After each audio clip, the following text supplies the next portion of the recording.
Lend your ears, lend your hands, lend your movement, anything you can. Come to teach, come to be taught, come in the likeness and the image of God. 'Cause you can be like that, with all that humbleness and all that respect.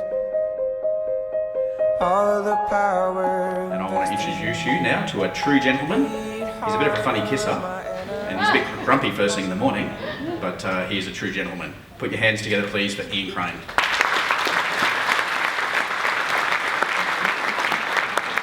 Thanks. Well, what an inspirational video to start with, Jason Belfort. Unbelievable. Well, we're going to be talking about the ruling elite, and I think we need to wake up a little bit this morning, so I'm going to kick off with a tribute to the Queen of Australia. And here, with her rendition of a Guns N' Roses classic, take it away, Gina Rinehart. Crank it up.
A mo-oh, get in my hole. I'm talking about a mine. You're on parole. Do what you told. Dig my big hole In the ground.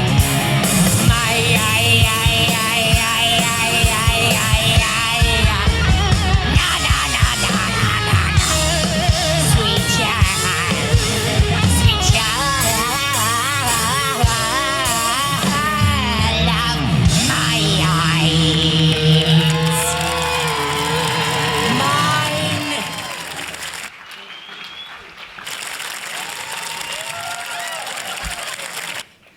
I was only going to play that in Perth, but Mark said, no, don't just do it in Perth, do it everywhere. Everyone hates Gina. Queen Gina. You know, this is my third tour of Australia, and each time I've started in Perth, and with the second time I came back, I wondered if they were actually going to let me in, because I spent most of the time regaling the philosophy of Gina. But, I worked out I'm okay whilst the immigration services of Australia and the US, whilst they use their own databases. I've got a real problem, though, when they start using Google. They might actually find out a little bit more. But this is the epitome of corporatism in Australia.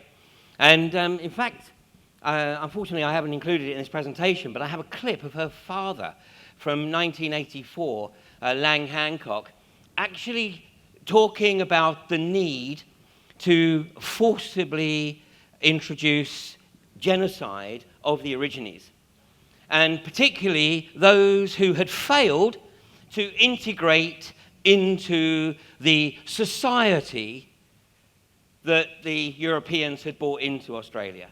He said, those that have integrated, they're fine, we can leave them alone. But those that haven't integrated, then we need to give them drugs so that basically they become sterile and then they'll just die out. Well, unfortunately, if we think that that philosophy has disappeared, then we actually need to think again. Because what we're going to see, I think, over the weekend is that this philosophy is very much alive and well, and it's actually been extended.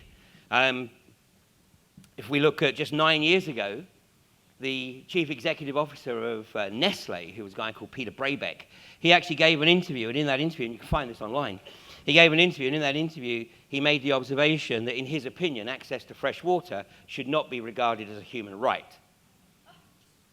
And in fact, a judge in the UK made the same observation just 3 days ago.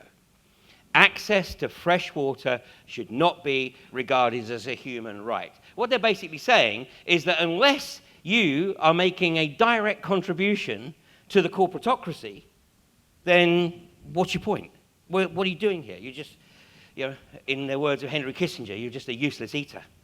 And of course, Gina gets a lot of her philosophy from, we've got two old queens together, sharing, and here she is giving Tony his instructions. And of course, what was she getting Tony to do? If we look at the royalties that the mining industry pays to the state government in Western Australia, a lot of those royalties go back to the mining industry to pay for infrastructure. But in reality, the health care bill in Western Australia is 4 times the amount of the royalties that the state government gets from the mining industry. This should be the wealthiest nation on the planet. It should be, because it has the most incredible plethora of natural resources, particularly rare earth minerals. So who thinks that Australia is the wealthiest nation in the planet? One person. Okay, well, let's have a look at this. Let's see if we can get some of this technology to work here.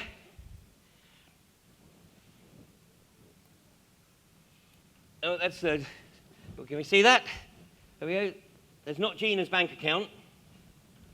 That's the real-time current public debt, i.e. debt owned by governments around the world, running at $54 trillion.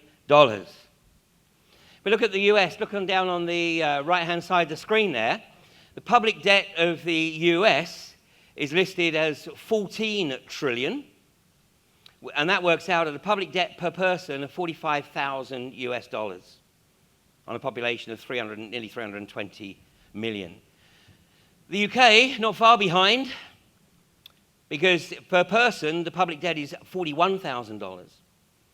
Now, for some reason, we've got Taiwan showing there, and that should be actually Australia. But let's see if we can bring it up as Australia. Maybe somebody's telling me something there. There we go, Australia. So the public debt, this is the debt owned by effectively public office government and state governments. Nearly $400 billion, working out at about just under $17,000. This is in US dollars, $17,000 per person for a population of 23.6 million. 27.3% of GDP. So by definition, Australia is in a lot better shape than the US or the UK. I mean, the US is running at 86% of GDP. The UK is nearly at 100% of GDP. 100%. And basically, once you reach 100% of GDP, or over 100%, that's the point at which effectively the banks own your country and everything in it. So that's exactly the situation that we have in Ireland, in Greece, in Portugal, in Spain, and advancing in many other countries. And we'll see why that is in a second. Let's see if we can get this to fly across. This is real time. This is the rate at which debt is cranking up. Debt to GDP. And the bankers are coining it. Absolutely coining it. And we're going to see why that is as we go through here. If we look at the level of private debt for Australia, this is the scary number. This is the really, really scary number. This chart shows that Australia is being set up for a massive collapse. The level of personal debt in Australia is higher than the level of personal debt in the US, the UK, Canada, New Zealand, any other developed nation. And a big part of this, of course, is the mortgage, because everywhere's got the housing bubble at the moment. And you love that term, mortgage, mortgage, the death grip, the death grip. Now, it was once upon a time, for a lot of the world, the mortgage was the first time that you actually took that first step to actually put the chain around your own neck. Because up until that time, you basically had a degree of freedom. But as soon as you go and sign on the dotted line and get that death grip, you've effectively put the chain around your own neck, the noose around your neck, chains on your ankles, because now you're hooked into the system, and they've got you for 25 years, or whatever it is, the time of the mortgage. Unfortunately, of course, now they're doing it even earlier in a lot of areas with student loans. And in the US, and soon to be the UK, that's why we had massive riots in the UK in this past week, because of course that wasn't reported here, was it? No, it wasn't even reported in the UK. No. Yeah. Compartmentalizing of news. They've learned this from the US. So the news crews come down, film something, or the reporters come down, and it actually gets out about 20 miles. So that everybody in the immediate area who probably heard about it says, oh, it got out on the news. Yeah, it did. Yeah, local news, because it never made it into the next city. That's exactly how things are being compartmentalized. So don't beat yourself up that you don't know anything about the student riots in the UK, because nobody 50 miles outside London knows anything about them either. And the reason that the students were rioting, well, it didn't start as a riot, but of course the police made sure that it turned into one. It started as a protest against the fact that not only were student loans really becoming literally all-consuming, but there was a change in the plan so that you couldn't actually write off the student loan when you become bankrupt, which is the same in the US. So what's happening is the UK is trying to adopt the same practice as in the US. And what we're going to see as we go through the weekend, I'm sure, is that you see more and more things are being harmonized. It's an unfortunate term, harmonized. You take the lowest common denominator and you apply that on a global basis. How many people here have heard of the Trans-Pacific Trade Partnership? Okay? How many people think that's a really good thing? Funny that, isn't it? Because on the other side of the world, of course, we have the Transatlantic Trade and Investment Partnership.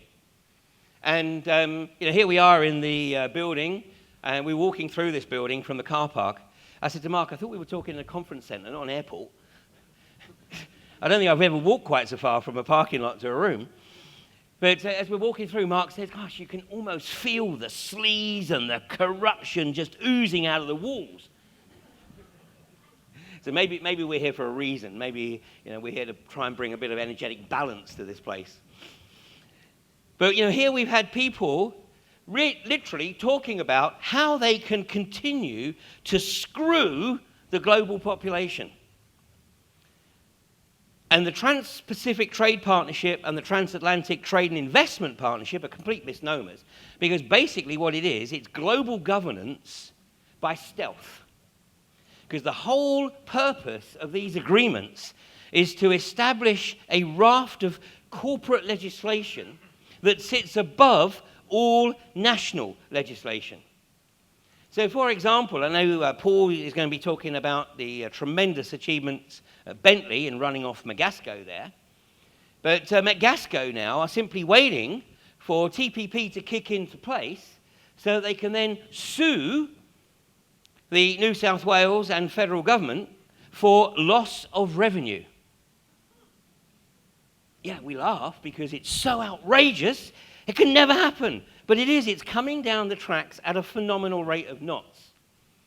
Now, we've got a general election coming up in the UK, and fortunately, an increasing number of people are trying to make sure that the TTIP, the Transatlantic Trade and Investment Partnership, is very much on the table in the run-up to that election.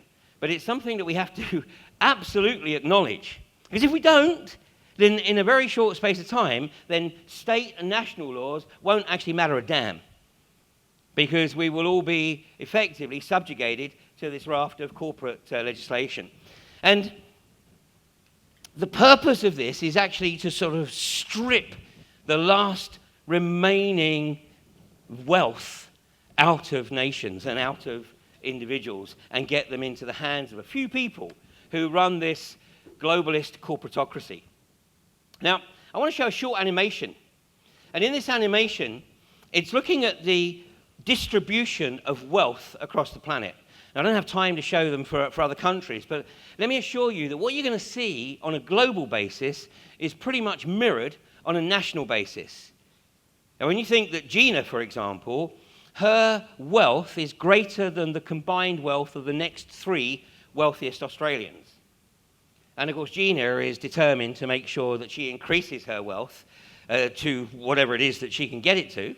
Of course, her kids are trying to get some of that back, but she's basically saying, you're not having anything. What a great parent. You're not having nothing. Anyway, have a look at this, and have a look at, in particular, at the amount of wealth that is owned by such a few people at the top of this pyramid.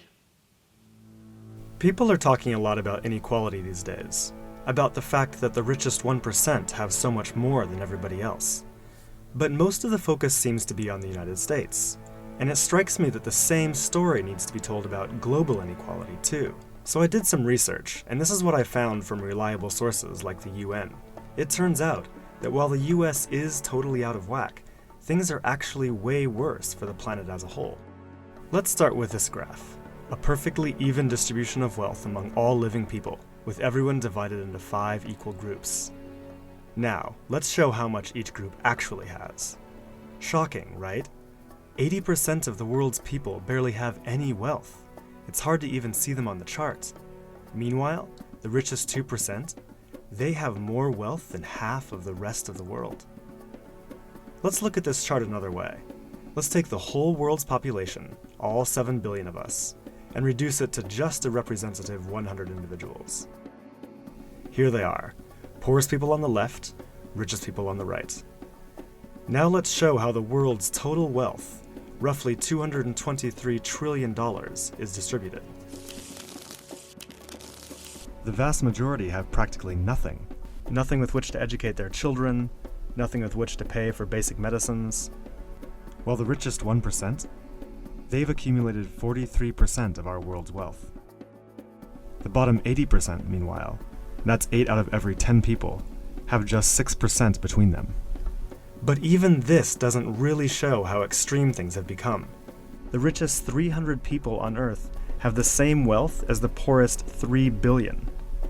So the number of people it takes to fill a mid-sized commercial aircraft have more wealth than the populations of India, China, the US, and Brazil combined. We can also see this difference geographically, with a huge and growing gap between a few rich places versus the majority of the world. For most of history, things were much more equal. 200 years ago, rich countries were only 3 times richer than poor countries. By the end of colonialism in the 1960s, they were 35 times richer. Today, they're about 80 times richer. Rich countries try to compensate for this by giving aid to poor countries, about $130 billion each year. That's a lot of money. So then why does the wealth gap keep getting bigger? One reason I found is that large corporations are taking more than $900 billion out of poor countries each year through a form of tax avoidance called trade mispricing. On top of this, each year poor countries are paying about $600 billion in debt service to rich countries on loans that have already been paid off many times over. And then there's the money that poor countries lose from trade rules imposed by rich countries to get access to more resources and cheaper labor. Economists from the University of Massachusetts calculate that this costs poor countries about $500 billion a year. Altogether, that's more than $2 trillion that flows from some of the poorest parts of the world to the richest. every year. Rich governments like to say they're helping poor countries develop, but who's developing who here? This makes me think that there's something wrong with the basic rules of the global economy. It can't be okay that the wealth of our planet is becoming so concentrated in the hands of such a tiny number of people. The only reasonable response, it seems to me, and our only hope, is to change the rules.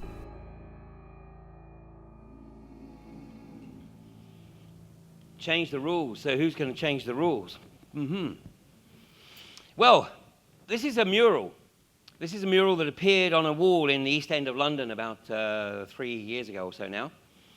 And in fact, whilst the guy was painting it, he was getting a lot of abuse and eggs were being thrown at the wall because people thought that it was actually a sort of promo for the Illuminati or something. So he had to add this quickly on the side so that people could see which side of the fence he was actually sitting on. Now, this isn't the finished product. And I'll show you the finished product in a second because the finished product is actually remarkably insightful. Now, what we see here, of course, is the separated capstone of the Great Pyramid. And this is the Great Seal that appears on the back of the $1 bill. The US $1 bill, that is, not the Australian one. In fact, you don't have one, do you? But the separated capstone is very important in the belief system of those who think they are the rightful rulers of a global corporatist fiefdom.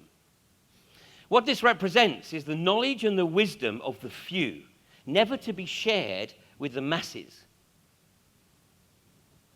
under pain of death. And this is a belief system that is so far removed from anything that's out in orthodoxy that even if most people do stumble across it, then they go, no, that can't be right. That can't be true. Because we're literally treated like mushrooms, fed shit and kept in the dark. The lower part of the pyramid obviously represents the masses. And those who think they are the rightful rulers. And unfortunately, I don't have the time this weekend to go into the detail of that. But I'll maybe touch on it a bit later, and I have got some DVD, I think, with that story on it. But those who think they are the rightful rulers are determined to literally take control of everything. But there's an interesting twist to this, because they're coming into the final round of the game, but they actually have to tell us in their belief system, they have to tell us what it is they're going to do. And they do this. And the reason they do this is so that nobody can ever throw back at them, well, you didn't tell us, we didn't get an opportunity to participate in the decision. Yes, we did. Yes, we did. It doesn't necessarily mean to say that it's on the front pages of the national newspapers or broadcast on the national news, but it's out there. It's out there. Mark made the observation at the start of the conference that, we shouldn't necessarily take everything that's presented at face value, and absolutely I endorse that. I certainly don't expect or want anyone to take anything that I say at face value. The purpose of what I do is to try and stimulate people's curiosity so that they will take a look at this for themselves. And the reason it's so important that we have people looking at this is because the more people that we've got looking at this, the more we're able to uncover the details of their scripts and their agenda. So we actually have the blueprints available to us. And I'm going to share some of those with you as we go through. So it's very important to them that they put this information out there, because ultimately our lack of reaction is taken as our acquiescence that gives them a mandate then to pursue their agenda. And the beauty of these conferences is that we bring together people who are looking at different aspects of this, because no one person, no small group of people can look at everything. It's a multi-pronged, multifaceted attack on humanity. It's a bio-spiritual warfare. And today I'm going to focus very much on what's going on in the physical, empirical, material realm.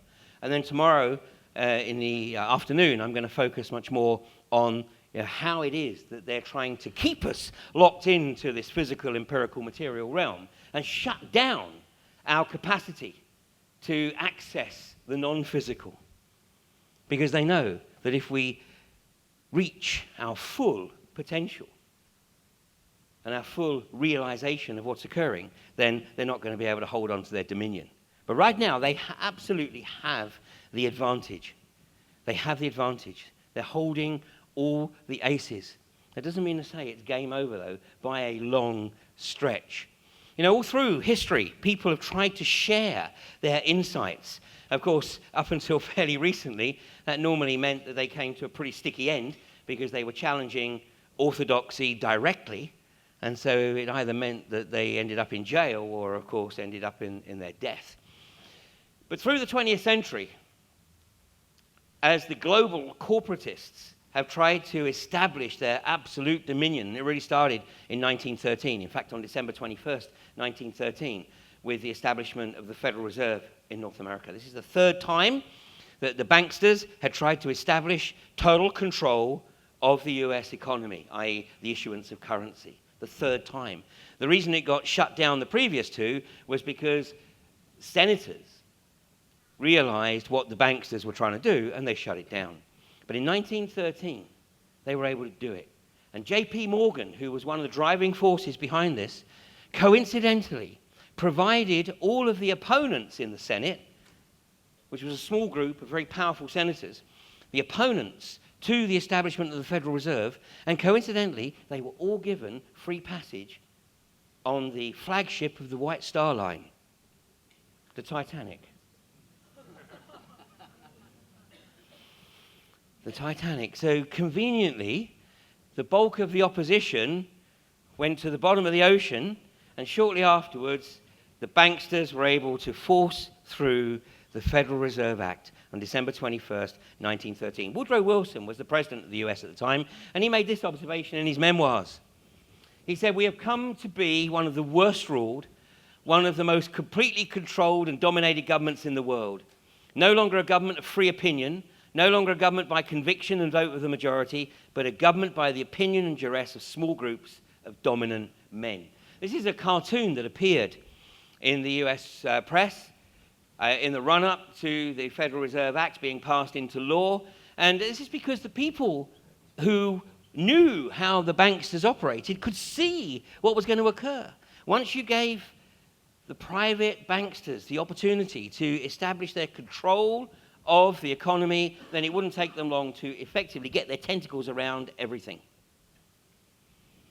By the way, even the changes that occurred in the early part of the 20th century, where participation in the political process was opened out to the masses, you see, that was a deliberate decision because that worked in the favor of those who think they're the rightful rulers. Because up until around about, certainly in the period between 1910 and 1920, governments of the US and Canada and the UK, I'm not sure about Australia, but to participate in government, you had to be a person, a man, of independent means. You had to have sufficient wealth. You had to demonstrate that you had the financial resources to sustain yourself to be in public office. In other words, you had to be able to demonstrate that you were unlikely to be susceptible to bribery and corruption, which actually doesn't work very well for those who think they're the rightful rulers. So they needed people to come into Parliament, to come into public office, who would be more susceptible to the old brown envelopes. So they opened the opportunity to go into political office to the masses. And unfortunately, what we see today, right across the planet, is levels of corruption that 100 years ago would have been unthinkable because people went into public office for the right reasons. Here is another cartoon that appeared shortly after the establishment of the Federal Reserve. The Rothschilds, for billions a year as interest on bonds, I rent the human race the privilege of existing on my earth. Through the private central bank scheme, I'll soon grab the United States. Then I'll own all Christendom. Tsars, emperors, kings, and the people all must obey my orders, submit to my exactions, or get off my earth. Which is, of course, basically what they've been doing for the last 100 years. But, of course, you twist it, you spin it. And the connection that few people make is that all of the countries that have been targeted as the axis of evil all had one thing in common. they had economies that were operating outside of the central banking system. So you whip up this fervour of hate in your populations to get the mandate to send the private militia of the global banksters into these countries to effectively take control of their resources and establish a central bank. For Libya, and the reason that Libya was targeted, I mean, bear in mind Gaddafi had been in power there for 40 plus years. But if you look at what Gaddafi brought to the people, free education, people who had the capacity and capability to go into tertiary education in the Western world, it was financed by the state. When people got married, they got provided with the finance to either buy or build a house. If people wanted to start a business, then they presented their business plan to the Libyan bank, which was a bank of the Libyan people. And if the people in the bank thought it was a good business plan, then they would provide them, with the funding, and it would be a partnership. And if the business failed, then they took their responsibility for that business failing. They didn't drive the person into bankruptcy. There is so much about the socialistic approach of Libya that it would be the envy of people in the Western world if they actually knew what was going on. But the real reason that Gaddafi was targeted, of course, was because Gaddafi had this vision of establishing an Arab-African economy based on gold, which would bring about the destruction of the petrodollar. He also introduced a scheme to try to push back the Sahara Desert. So he was bringing water up from the great underground aquifers, which actually some believe put the Great Artesian Basin into the shade. And he was bringing this water up and piping it across the northern edge of the Sahara Desert to push the desert back. And it was piped across the northern edge in a 7-foot concrete conduit. After the attack on Libya was initiated, the French actually bombed the factory. Sorry, on the second day, they bombed the conduit. They bombed the concrete conduit. And on the following day, they bombed the factory that built the concrete conduit. So this is a war crime. And the Rothschilds had established a central bank with the rebels even before Gaddafi was overthrown. What is going on with Libya, with Iraq, and now, of course, with Syria, is the global corporatists mopping up the last remaining independent states that were operating outside of their control. So what do we have left? Cuba, North Korea, and, of course, the ultimate goal, Iran. You see what's happening? It's all scripted. How many people here have heard of the group called PNAC, the Project for a New American Century? Okay, a very, very few of you. There is a document that was published. This is freely available. You download it from the PNAC website. It's P-N-A-C. Just Google PNAC. The document is called Rebuilding America's Defenses. It actually has nothing to do with America, really. It's about establishing this globalist control agenda. This document was published in September of 2000, and it's basically the blueprint of everything that has been happening for the last 14 years. And when you read it, you think, oh my God, this is like George Orwell on acid. Until you turn to the back page, and you see that there's 26 people have put their signatures to this document, and 13 of them went straight in to George W. Bush's government after he was sworn in on the White House lawn in January of 2001. It's all there. The script is there. Yeah, and there's been a number of people that have been trying to raise awareness of this document and say, look, the script is there. And people go, no, that's just a conspiracy theory. This is the guy who has been driving this agenda. This is the guy who was tasked with bringing about the global financial collapse. And of course, he was able to do this. Really, the whole process was kicked off in 1998 when Bill Clinton actually repealed the Glass-Steagall Act in the US. The Glass-Steagall Act had been in place since 1933, and basically was in place to prevent the banks from literally putting too much money into the economy. Putting too much debt into the economy. So it restricted the amount of debt that they could create. And the idea being, obviously, to avoid the great crash of '29 again. But Clinton repealed that legislation in 1998, so that it literally opened the floodgates. And it really kicked off, obviously, after George W. Bush came into office in 2001, and we had 9/11, we had a whole lot of other events that kept people blindsided. This guy was telling the banks, get the money out there, get as much into the global economy as you possibly can. Let's build up these debts to the point where there is absolutely no alternative except collapse. And look at the guy's rewards. I mean, I've just picked up on his income from 2007 through 2013. So this guy in that period has earned the grand total of $215 million US dollars. As you can see, he had a bad year in 2008. That must have been real tough. But of course it wasn't.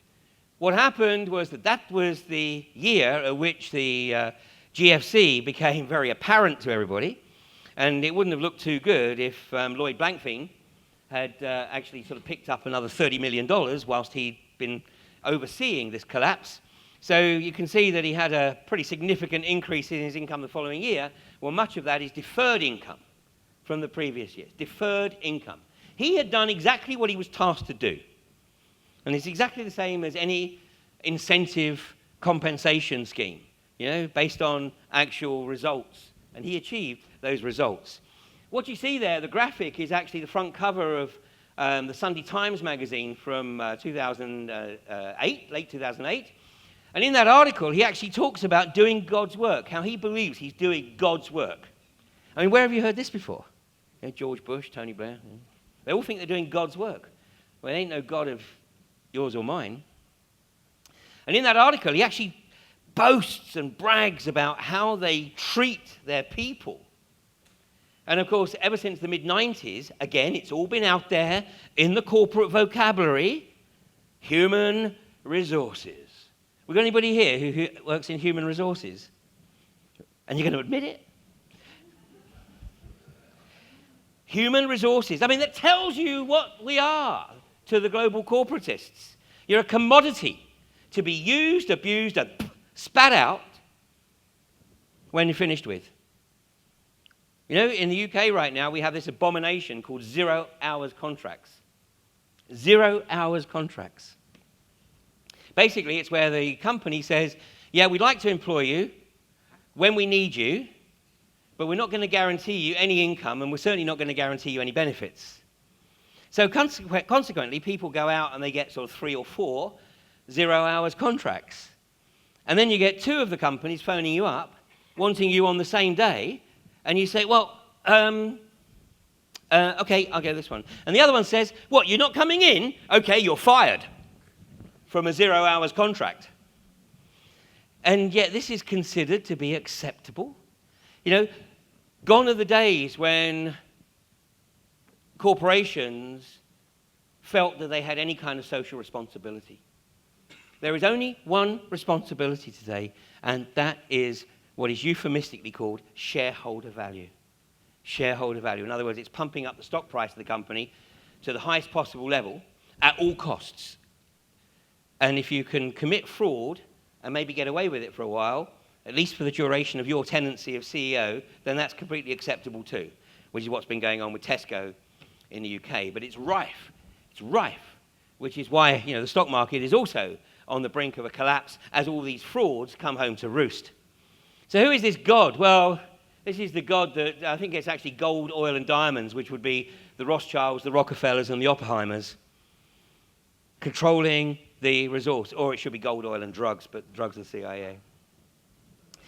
What we've got is now we've got about 147 companies effectively controlling the global corporatocracy, and that's reducing all the time as, of course, the larger companies push their competitors into a position where they become susceptible to takeover. This is a banner from the Occupy protests of, what is it now, 2 years ago, 3 years ago. You know, capitalism isn't working because we don't have capitalism anymore. What we have is corporatism. I mean, I'm a capitalist. I believe in benign capitalism. You know, I believe in the companies actually taking responsibility for the role that they play in society. I'm not a capitalist who believes in permanent growth. The only reason we have to have permanent growth is to fuel the interest on the debt that's been created. Has anybody ever played this game before? Yeah, anybody played Monopoly? Has anybody ever finished a game of Monopoly? Okay. Keep your hands up if you finished a game of Monopoly. Okay. Keep your hand up if you won. Okay. Keep your hand up if you were the banker. You know, if you actually finish a game of Monopoly, I mean, that's if you manage to get through sort of 3-4 days of playing, then ultimately, you go for the jugular of your opponents, right? You know, the game goes through certain stages. Initially, you've got to buy up these properties on the board. And then there's got to be a degree of cooperation because you can't start building hotels or houses on these properties until such time as you've got a complete set. So you've got to barter and negotiate with your opponents, your fellow players. And then once you've got a complete set, then you can start building your houses and your hotels. And once you've got your houses and hotels up there, that's the point at which the real game starts. Because from that point forward, there's only one objective, and that's total ownership of the board. And the reason, of course, that the banker always seems to do pretty well in the game is because, you know, the banker's responsible for issuing the currency. And so if the banker's running a bit light on funds, you know, when the banker goes past go, he might slip himself an extra 200.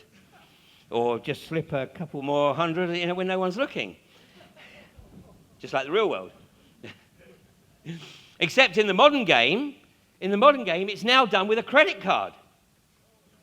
And the only way, unless you're maintaining a ledger or a spreadsheet as you go through the game, the only way you can find out how much credit you got is to keep giving the card to the banker who puts it in the machine and it reads out, you know, what your balance is. So we're conditioning the kids. I mean, the game was all about conditioning right from the get-go. But now we're conditioning the next generation to play the game in a cashless mode. And now they've introduced another version, not just based on a city like London or New York. Now you can go for the world, which is, of course, exactly what they're doing. And that mural that was being painted on this wall in Brick Lane, this is the finished product. It is the bankers playing their game for total control on the backs of the people. You know, how many people here understand the process of fractional reserve banking? Okay, a few hesitant hands going up. Okay, now be honest. How many people understood the process of fractional reserve banking 10 years ago? Okay, a very, very small number of people. Okay, so one of the benefits of what's happened with the GFC is that an increasing number of people have educated themselves as to how the banking system works. So for those of you who know how the system works, you can shut your eyes for a few minutes, because what I'm going to do is I'm going to give you a very brief explanation, and it's a very simplistic explanation, I do accept that, but nonetheless it's fundamentally correct as to how the fractional reserve banking system works. And you can see from this how it is that the banks are effectively taking control of every facet of our economies. So the thing about fractional reserve banking is it's almost like alchemical. You know, it's literally, in fact, it's even more magic than alchemy, because with alchemy, at least you need a base material, whether it's lead into gold or whether it's the personal transformation, but you need to start with something. But with fractional reserve banking, you don't actually need to start with anything at all. All you need is a mandate from the government that gives you the opportunity to control the issuance of currency, to control the economy. So, for example, when the US Federal Reserve was established, they weren't going to use their own money, if they had any. So what they decided to do was they literally created money out of nothing on a ledger and loaned it to the American government. The American government didn't need all that money straight away, so they deposited it with the Federal Reserve. And then, right from the get-go, the banksters are charging the US government interest on that loan. So that was the seed capital for the Federal Reserve. Now, in this example, we're going to say, okay, we'll start with $1 million here. But we're going to use a multiplier to turn that 1 million into 5 million. Nothing more than a multiplier. A simple calculation of we're going to multiply that by 5 to give us 5 million to start pumping out into the economy. But even with 5 million, we can't really do very much, and it's a bit of a big task to do it on our own, so we need other banks in the equation. So we're going to create 5 banks here, and we're going to start pumping that 5 million down into the other banks by giving them $1 million each. But the other banks are going to use a fractional reserve ratio of 10 to 1. So they're going to multiply this 1 million that they've got, which of course didn't exist in the first place, but they've now got 1 million, and they're going to multiply it by 10, so they're going to have 10 million to start playing with. And so we're going to push this down, and then we have banks lending to banks, charging each other interest, and some of you may have heard about the LIBOR scandal, which is the bank into lending rate, where they were manipulating the interest rates that they were charging each other, which goes into, it's like, all going in multiple directions. But what you've got here, what we've created at the bottom end here, is potentially 70 million, just in the banks along the bottom here, 70 million to start pumping out into the economy through things like personal loans, mortgages, loans to businesses. And of course, everything that we pump out there has to be paid back. But it has to be paid back with interest. So what people don't realize is that 97% of all this stuff that is floating around in the economy, 97% of it, somebody somewhere owes interest on it. And it's all going one way. It's going to the banks. So that's what keeps us on the treadmill. Whether it's the personal loan, whether it's the student loan, the mortgage, it keeps us locked in to their version of life. Actually, it's not life, is it? It's an existence. It's an existence. It's a routine. When I was doing a project in London about 20 years ago, and I rented a house about half an hour south of the city centre, and I used to get the train, and although I wasn't necessarily tied to a schedule, but I got into a routine, and I used to get this 7:21 train from Epsom into London every day. And I noticed there was this guy, and he'd come along with his umbrella and his briefcase, and he would walk along to the platform, and he would stand like this. And the train started at Epsom, so the train used to come in, and the doors used to be exactly where he was standing. And then as the doors opened, he would get in, and he would go straight to his seat and sit down and open his paper. Well, I watched this for a few days, and then the devil sort of, as it was, got inside me.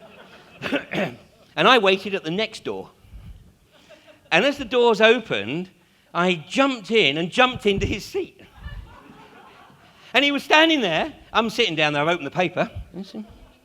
And he's standing over me, looking like this. And I looked up and went, yes. He said, my seat! And I realized that what I did in the next few nanoseconds was going to determine what sort of day he had. So in that time, I thought, no, okay. So I said, I'm sorry, I didn't realize it was reserved. And just moved across. And then he sat down, and he opened the paper. And he turned to me and he said, 32 years. 32 years I've been doing this journey, and I always sit in this seat. And I felt like saying, you sad motherfucker.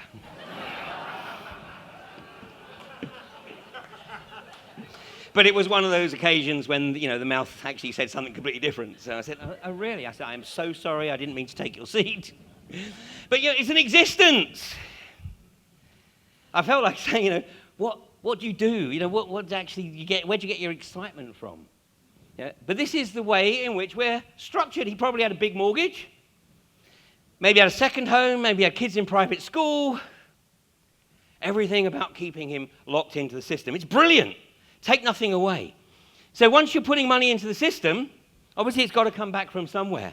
And that's basically what's happening now, is that nations are having to sell off their assets to pay back the interest on the loans.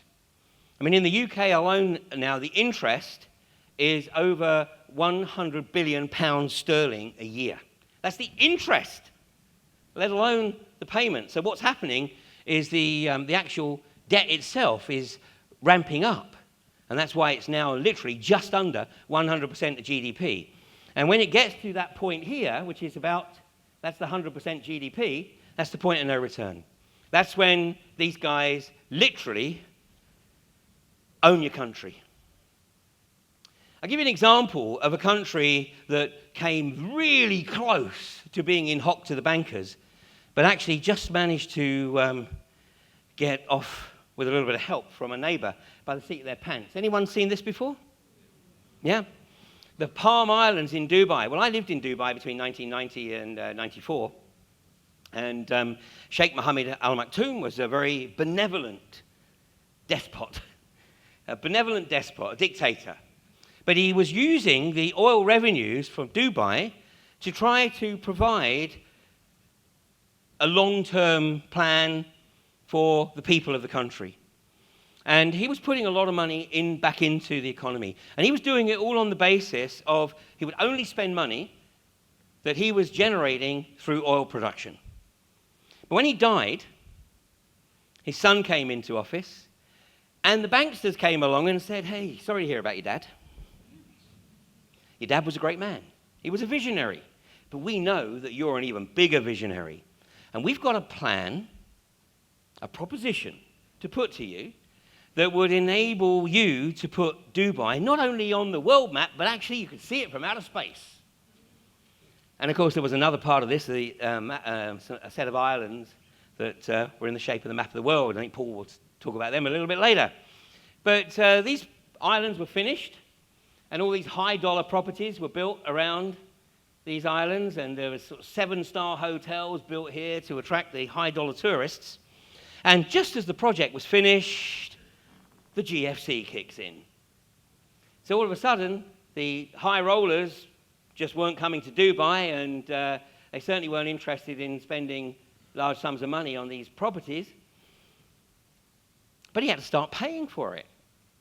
And the banksters came along and said, hey, Sheikh, it's time to start giving us a little bit of payment. And he went, well, it's a bit of a problem right now because, I know we got the project, but, we got this global financial collapse. People aren't coming here. And the bankster said, well, that's a bit of a problem, isn't it? What are we going to do? Oh, I know. You've got oil. How about we simply take control of your oil futures?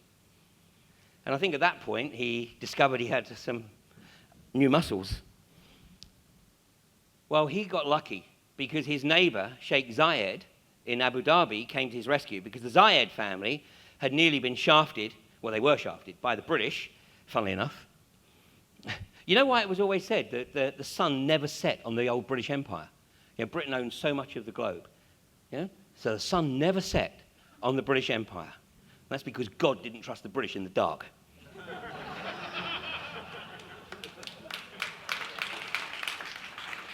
I don't blame him. I don't blame him at all. So the British shafted Sheikh Zayed with the deliberate collapse of the BCCI Bank. And he took personal responsibility. And he said that he would make sure that everybody who lost would eventually receive some element of retribution for that.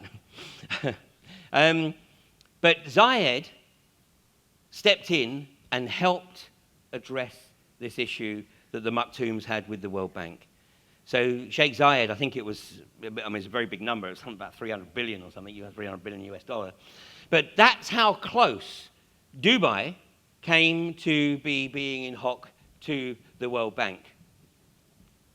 The people who work in Goldman Sachs know that the whole thing is toxic. And, fortunately, there are a few whistleblowers now. This is an article from the Daily Mail a couple of years ago. And just an extract here. This guy said, what's more, Goldman clients understand that the firm's bankers are traders and getting rich quick. As one Goldman employee says, money is the way you define your success. You always keep score. There's always room for more. If you are not bringing in more cash, getting a bigger bonus, buying a bigger house or a bigger boat, you're falling behind. It's an addiction. So, this is the abject evidence that the Wolf of Wall Street mentality is still very much alive and well. And of course, they're getting more and more greedy because they're approaching the countries and saying, okay, so you can't pay us, what have you got? So basically everything is being sold. And if you don't sell it, then the US military, which isn't the US military, it's the private militia of the global corporatists. And, interestingly, the young American men are starting to realize that a career in the US military is not conducive with life expectancy. If the bogeyman doesn't get you, then the drugs that they give you will, because the suicide rate amongst ex-US servicemen is so high, it's actually causing more fatalities now than the actual theatres that these guys are operating in. Because the withdrawal of these drugs, unfortunately, enables these poor men to experience or relive what it is that they were perpetrating whilst they were under the influence of the drugs. So when they were actually on the front line, they weren't themselves. They were operating in a different reality. And the terminology that's being used now in the military is dehumanizing the whole game. Do you know what those drone operators, the drone operators, these are the 18-year-old and 19-year-old kids sitting in, a bunker somewhere in Arizona or on one of the air bases in the UK, and they're flying these drones and then sort of bombing. Do you know what they call a civilian death when, unfortunately, they get the wrong target? They call it a bug splat. A bug splat. The whole point being, it's the neuro-linguistic programming to effectively take away the impact of killing another human. So you use the terminology of bug splat. Do you know what the Israelis called the recent attack on the West Bank, on Gaza? Do you know what they called it? Mowing the lawn. Mowing the lawn. This is the mentality that we're dealing with. It's not human as we understand humanity. Two of the fundamentals of humanity are love and compassion. And these guys who are perpetrating this agenda have neither. And of course, what they're trying to do is to create an environment where the people that are doing their dirty work adopt effectively the same mentality. This is a graphic. It's a very, very significant graphic. It's a graphic that appeared in 3 languages, in France, in the Netherlands, and in Ireland, in the run-up to ballots as to whether or not the people of those countries wanted to remain within the European Union. Obviously, this is the one that appeared in Ireland. In France and the Netherlands, the vote was to effectively get out of the European Union, but their government said, well, thanks for letting us know what you think. But not really interested. So consequently, they remained in the European Union. In Ireland, their constitution required that they had a ballot. And of course, they didn't get the right response the first time, so they had to have another one. And this is the poster that appeared on pretty much every bus shelter and all over the country in the run-up to the second election. Now, there's a lot of imagery contained within this. I mean, not least the stars around the top. This is the geometry of Baphomet. Can you cast your mind to the old posters that the Americans used in the First World War? Uncle Sam, your country needs you.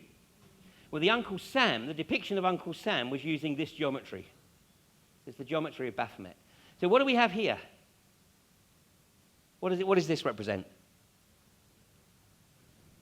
Anybody awake? Tower of Babel, yes. How do we know that's the Tower of Babel? Was anybody around at the time of the Tower of Babel? I'm going to touch on this a little bit more tomorrow, but this is, by the way, a classic illustration of how our worldview is constructed for us. Because the reason that we perceive that to be the Tower of Babel is because of this.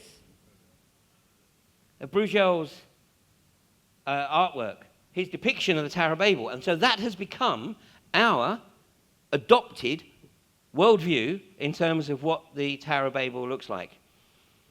And we'll look at some other examples of this because, it can be quite interesting. It can actually be very challenging if we sit down and go through the process of epistemological integrity and actually start to ask ourselves how much of our worldview is based on personal experience and how much is effectively the construct that has been fed to us through education, through the media, etc. So the Tower of Babel. Well, if anybody was in any doubt that the EU is a Babylonian entity, then look no further than the parliamentary building in Strasbourg, which effectively uses, obviously the architects were getting a bit lazy, and so they said, let's just copy this. And by the way, the BBC building in the centre of London, is less obvious, but nonetheless still using the same principle of this Bruegel artwork. But back to this. What the Tower of Babel represents here is the same as the separated capstone. In other words, the Tower of Babel in this is representing the knowledge and the wisdom of the few, never to be shared with the masses. The moat represents that separation, the separation between capstone and the rest of the pyramid. We see the two guys in the grey suits standing, looking longingly across at the Tower of Babel. Longingly there.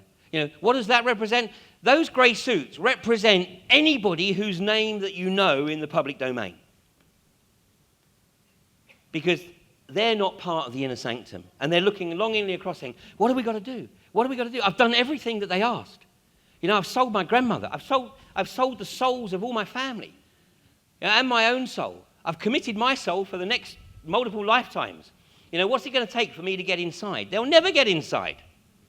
In fact, it's my opinion that those who think they are the rightful rulers actually despise these people. There's no polite word in the English language to describe these people, but there is a word in German. It's Kampfpolizei, which was shortened to capo. This is the people who were designated to run the ghettos in Nazi Germany. So the Nazis didn't want to use their own human resources to run the ghettos. So having herded the Jewish communities into the ghettos, they then appointed people of the Jewish community to run those ghettos. And those people got better food, better housing, better clothing. But of course, they were also responsible for providing the lists of who was going to be shipped out to the camps. But once the ghetto had been emptied, what happened to them? They were on the next truck out. And that's what's going to happen to these people. They're on the next truck out. Now, this is the depiction of humanity. The people, the proletariat, the hoi polloi. But do you notice something about the way in which they are depicted? Lego, yeah. They're blockheads. Blockheads. Everyone there is a blockhead except one. Can you see the exception? It's the baby. The baby.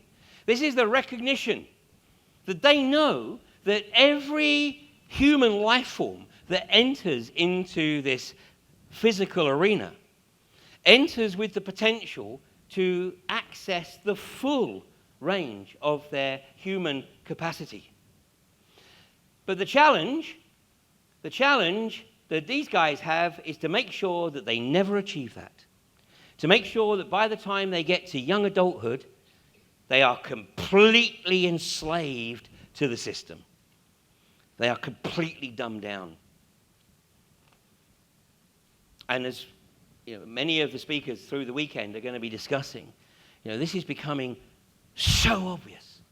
It's becoming so apparent that we actually almost can't deny it, and we can't understand how other people can deny it. But yet, we are still very much in the minority. But that critical mass is perhaps coming much quicker than the establishment care for, which is why they're trying to put so much pressure now and labeling those who challenge orthodoxy as non-violent domestic extremists. Non-violent domestic extremists. David Rockefeller said, "We are on the verge of global transformation. All we need is the right major crisis, and the nations will accept the new world order." And how often do we see people say, "You still believe in a new world order? You must be a conspiracy theorist." Yet before Gordon Brown took the role of Prime Minister in the UK, he actually gave a speech in which he mentioned the phrase New World Order no less than 17 times. And basically what he was saying, I'm your boy, I'm your bitch. Let me have the job of Prime Minister and I'll do whatever it is that you want me to do. Unfortunately, when he got the job, I think he realized just, how much of his soul he'd mortgaged in return for occupying number 10 Downing Street for a brief while. Woodrow Wilson said some of the biggest men in the United States in the field of commerce and manufacture are afraid of something. They know that there is a power so organized, so subtle, so watchful, so interlocked, so complete, so pervasive, that they'd better not speak above their breath when they speak in condemnation of it. The fear porn is being ramped up as the distraction. To try and break this trend of an increasing number of people beginning to realize that something ain't right. And of course, this fear porn has been ramped up in a big way. This was the first person to suffer the fate of beheading after 9/11 in 2002. And he was allegedly beheaded by Khalid Sheikh Mohammed. Khalid Sheikh Mohammed was the guy who admitted to being the mastermind behind 9/11. But only after being waterboarded 183 times. If you waterboard me once, I'll admit to being Jack the Ripper, Sweeney Todd, and anybody else you want me to admit to. Waterboarding is not a pleasant experience by any stretch of the imagination. So Khalid Sheikh Mohammed, yes, he admitted to, but of course we have a guy called Omar Sheikh, who is actually serving a life sentence, because he also admitted to being the perpetrator of the beheading. Then more recently, we had Nicholas Berg in 2004, and then literally coming right up to the last few weeks, I'm sure you've seen this in the Australian press, yes? Yeah? Have you seen the videos? Yeah? Well, it's actually illegal to download the videos in the UK, and the reason that David Cameron made it illegal was because he doesn't want people to see how badly produced they are. Because these are all green screen videos. And, basically the British security services are desperately searching for Jihadi John. Well, they just need to go to West London around Pinewood Studios, where these videos are being made, and they'll find him. It's always Jihadi John. This guy with a South London accent that is perpetrating, and this is the latest one last weekend, Peter Cassick, it's always Jihadi John. It's always the same green screen backdrop. But something is happening here. Basically, this is about creating the fear. It's about trying to shut down the debate about the legitimacy of, allegedly, the attacks on ISIS. You know what ISIS stands for, don't you? Israeli State Intelligence Services. Ask yourselves this. We've got, allegedly, an Islamic terrorist group that is driving brand new Toyotas, wearing brand new Nikes, got the latest hardware, rocket-propelled grenade launchers. Am I missing something? Because I'd love to bring the British government down. Which fucking Amazon or eBay page do I have to go to order this stuff? Because these guys do. They seem to just be able to go on the page and order whatever they want. And they have the funding for it. I can't even afford a pea shooter. Something's not right here. And if it's Islamic State, why aren't they turning on Israel? Why aren't they using these resources to turn on the state of Israel, which is perpetrating the genocide on the Palestinians? And if anybody thinks that the Israelis are going to stop until they have nailed the last Palestinian, then they've got another thing coming. And if you want to check that out, then read the book of Ilan Pappé. He's a Jewish historian, The Ethnic Cleansing of Palestine. And what I've just said is actually a quote from Ilan Pappé. The Israelis are not going to stop. And what ISIS is doing is not only getting rid of Assad, which is one of the last remaining non-Rothschild banks in the area, but they're actually creating the opportunity ultimately to establish the state of Greater Israel, everything between the Nile and the Euphrates. Meanwhile, they're presented as this great fear. And, we can expect to see beheadings on the streets of London or the streets of Sydney. Bullshit. Something else might be going on here. This is the Masonic apron, the 9th to 11th degrees of an Arabic Masonic order known as Memphis Mitzrayim. Let me just share with you what Ben Schnoebelen, who's a writer on Freemasonry, has to say. He says Memphis Mitzrayim is a little-known Masonic group based upon Arabic and Egyptian magic. As such, they are deeply satanic and very powerful throughout the Middle East. Any Arab Mason who dares to disobey the edict of the top commander of Memphis Mitzrayim stands in dire danger of death. This group is very powerful and feared. However, their top commander is controlled by the top leadership of international Illuminized Freemasonry. It's all part of the same agenda. And how is that going to impact us? Well, let me tell you how it's going to impact you guys. The technology will come on. Incredibly, for some time to come, Australians will have to endure more security than we're used to and more inconvenience than we'd like. Regrettably, for some time to come, the delicate balance between freedom and security may have to shift. There may be more restrictions on some so that there can be more protection for others. After all, Madam Speaker, the most basic freedom of all is the freedom to walk the streets unharmed and to sleep safe in our beds at night. So, Madam Speaker, creating new offences that are harder to beat on a technicality may be a small price to pay for saving lives and for maintaining the social fabric of an open, free and multicultural nation. So you feel safer? Well, don't feel as though you're being singled out, because they're using different terminology. Of course, Queensland is on point here with the bikie laws. But it's the same the world over. It's the same in the US, in Canada, in New Zealand, and in the UK. It's all about trying to create this fear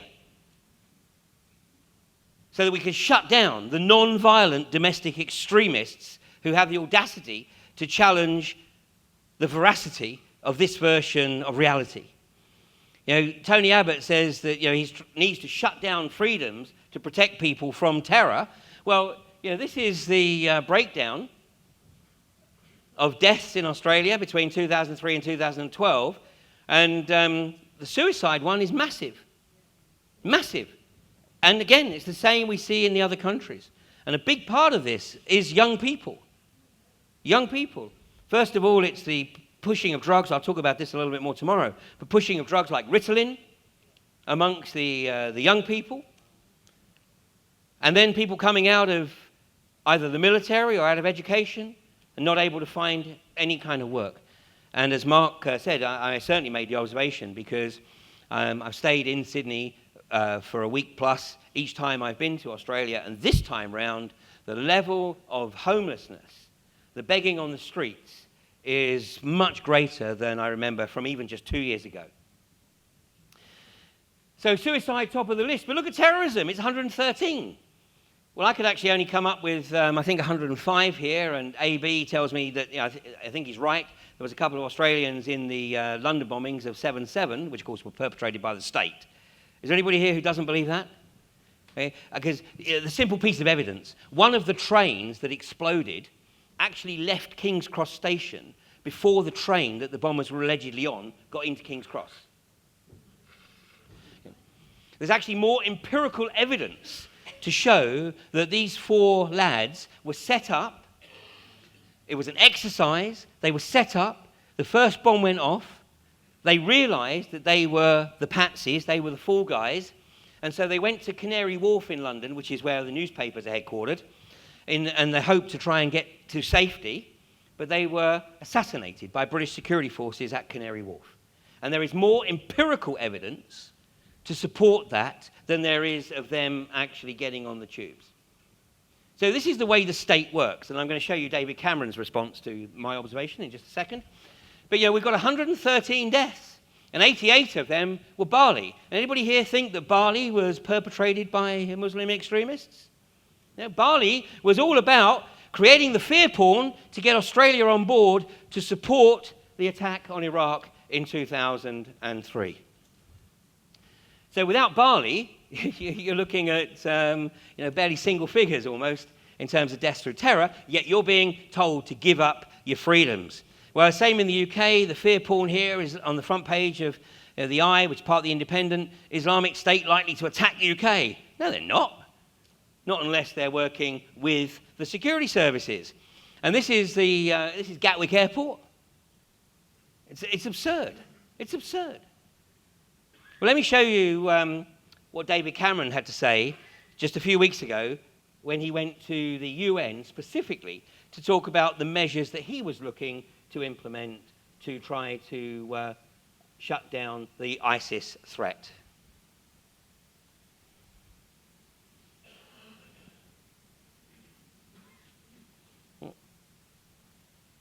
The root cause of this terrorist threat is a poisonous ideology of Islamist extremism. This is nothing to do with Islam, which is a peaceful religion which inspires countless acts of generosity every day. Islamist extremism, on the other hand, believes in using the most brutal forms of terrorism to force people to accept a warped worldview and to live in a quasi-medieval state. To defeat ISIL and organizations like it, we must defeat this ideology in all its forms. As evidence emerges about the backgrounds of those convicted of terrorist offenses, it is clear that many of them were initially influenced by preachers who claim not to encourage violence, but whose worldview can be used as a justification for it. We know this worldview, the peddling of lies, that 9/11 was somehow a Jewish plot, or that the 7/7 London attacks were staged. The idea that Muslims are persecuted all over the world as a deliberate act of Western policy. The concept of an inevitable clash of civilizations. We must be clear, to defeat the ideology of extremism, we need to deal with all forms of extremism, not just violent extremism. For governments, there are some obvious ways we can do this. We must ban preachers of hate from coming to our countries. We must prescribe organizations that incite terrorism against people at home and abroad. We must work together to take down illegal online material like the recent videos of ISIL murdering hostages. And we must stop the so-called non-violent extremists from inciting hatred and intolerance in our schools, our universities, and yes, even our prisons. Of course, some will argue that this is not compatible with free speech and intellectual inquiry. But I ask you, would we sit back and allow right-wing extremists, Nazis or Ku Klux Klansmen to recruit on our university campuses? No. So we shouldn't stand by and just allow any form of non-violent extremism. We shouldn't stand by and allow any form of non-violent extremists. Well, the day after this appeared, a number of people in the UK went to the police station and handed themselves in and said, you need to arrest me, I'm a non-violent extremist. And of course the police said, well, get out of here. It became known as the toothpaste rebellion, because people went in with a toothbrush and toothpaste because they were expected to go to jail. So of course they were thrown out. But that's where we're heading. That's exactly where we're heading. It's why the channel that puts out my 2 shows in the UK, Fracking Nightmare and Humanity versus Insanity, was shut down earlier this year by ATVOD, a government body that has the responsibility. It is the Authority for Television and Video on Demand. And they shut it down by threatening that unless they submitted to regulation, they would have to pay a fine of £250,000. It's censorship. Okay, so I had to put all the stuff up on my YouTube channel, and I've encouraged people to put it up on their YouTube channel so that, because eventually somebody's going to say it needs to come down. Because Google are very susceptible, because all it takes is the tax office to go visit Google and say, now look, we're thinking of doing a very major audit, but maybe we can work something out. There's a few websites and a few videos that we'd like taken down. If you can get those down, then maybe we can delay the audit. So whereas the likes of Google and YouTube were started with altruistic intent, they're now becoming part of the problem rather than part of the solution. As Mark said, this was a big trigger for a lot of people, because when people started to investigate the events of 9/11, then it became very evident that the physical evidence did not support the official version of events. And this was a significant trigger. And maybe it's deliberately so.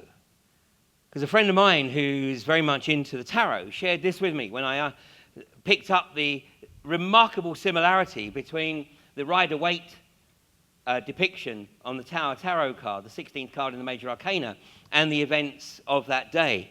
And this is what she said to me. The Tower is a tarot card about war, a war between the structures of lies and the lightning flash of truth.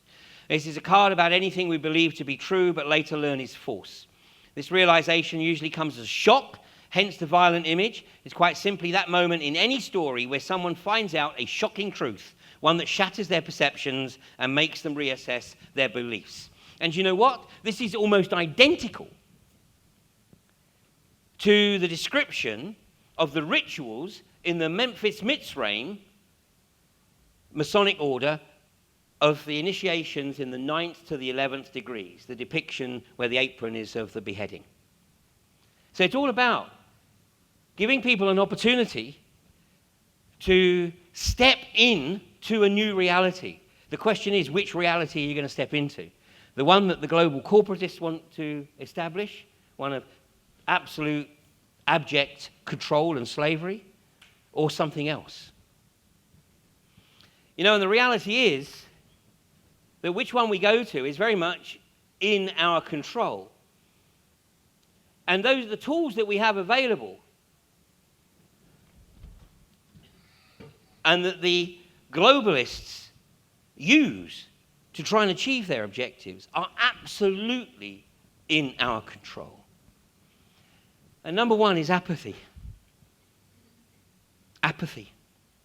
Because these guys believe that by putting the stuff out there and us not reacting to the scripts, to the information that they're putting out there, and we just go, yeah, that's okay, we don't really worry about that. She'll be right, mate. She'll be right. Then they can get on and do whatever the hell they want to do. The next one, they believe, is the most powerful one of all, abdication. Because by definition, abdication means we've got a pretty good idea what's going on, but we deliberately choose to do nothing. Because she'll be right, mate. And the last one is willful ignorance. The absolute willful ignorance. And of course, this is applied by a lot of people. I was on the front line at Gloucester in the anti-fracking camp there. And this is just 2 weeks ago. And I posted a video online of a conversation I had with a police officer who basically said he was just doing his job. He didn't want to be there, but he's just doing his job. Well, that's what a lot of people said at Nuremberg. I was just following orders. I was just doing my job. And the global corporatists rely on people just doing their job. And they've got to just keep doing their job because they've got them so far into debt, the only way these people believe that they can address their debt is to run ever faster on the treadmill. And that's really one of the great pleasures that I have in participating in these events, because, you know, Mark and AB and Greg have got working models that enable people to actually step off this treadmill. The establishment doesn't like it, and obviously they'll try and shut it down. But whilst we have these tools, we have to use them. But more importantly, we've actually got to participate. You know, I stayed with my good friend Max Egan for a couple of days this week, and I was explaining to Max about my experiences at Gloucester. And he said, you know, well, mate, he said, you're in Apathralia. Apathralia. You know, he said, I thought this fracking agenda, this coal seam gas agenda would bring Australia together, but no one gives a shit. You know, later this week, I'm going out into the gaslands of Queensland because, you know, this state is totally screwed. You know, in the last 3 years, an area the size of the UK, now Queensland is 7 times the size of the UK. But the population density of Queensland, of course, is a lot less. It's 1/100th of the population of the UK. But there's an area the size of the UK that has had nearly 5,000 wells drilled on it in the last 4 years. If that happens in the UK will cease to exist. You know, this is a spring-fed country. This is a country that relies on the ancient water resources. The Great Artesian Basin is being sucked dry at a rate 6 times greater than it can naturally replenish, primarily by the CSG industry. You know, the people with the farms out to the west of Toowoomba, up in Dalby and Tara, their lives have been destroyed. Their livelihoods have been destroyed. The aquifers are filling with gas. The gas is coming out with their water. They can't use the water for livestock, they can't grow crops, and they certainly can't use it for any domestic uses. The vulnerable are getting sick, particularly young children and the elderly and pregnant women. You know, and if we look at what's happening everywhere where this industry has got its bits in the ground, whether it's the US, Canada, and now here in Australia, it's left a trail of devastation behind it. And why? Because in every case, the population doesn't give a damn. It just says, no, it's not affecting me right now. It's not affecting me. Yet where they're fracking right now, they're fracking in the coal seam gas areas, and much of the area that they're fracking is part of the replenishment zone to the Great Artesian Basin.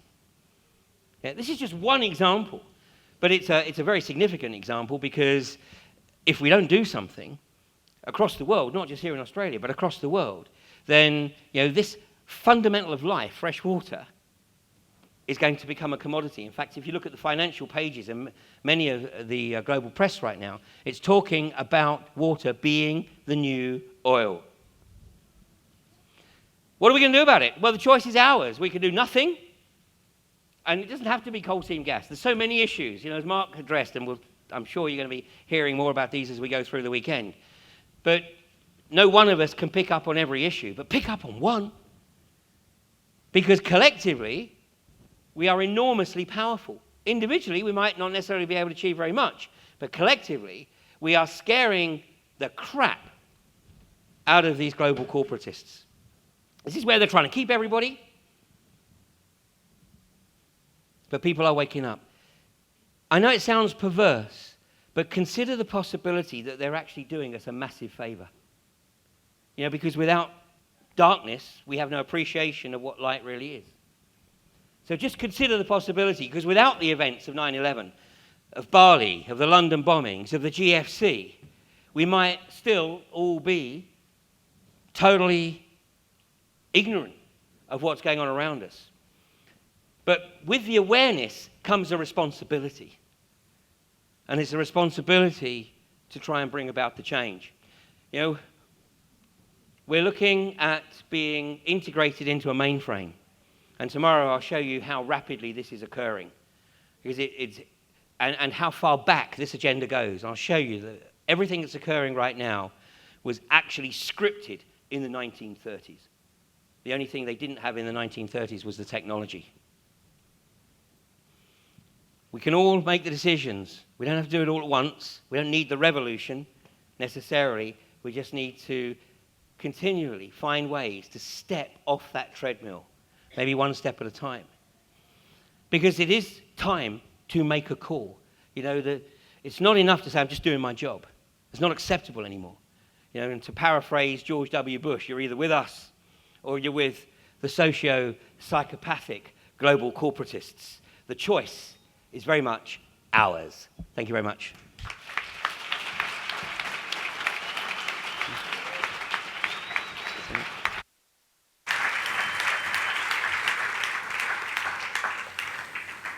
Ian's obviously very passionate about the CSG issue.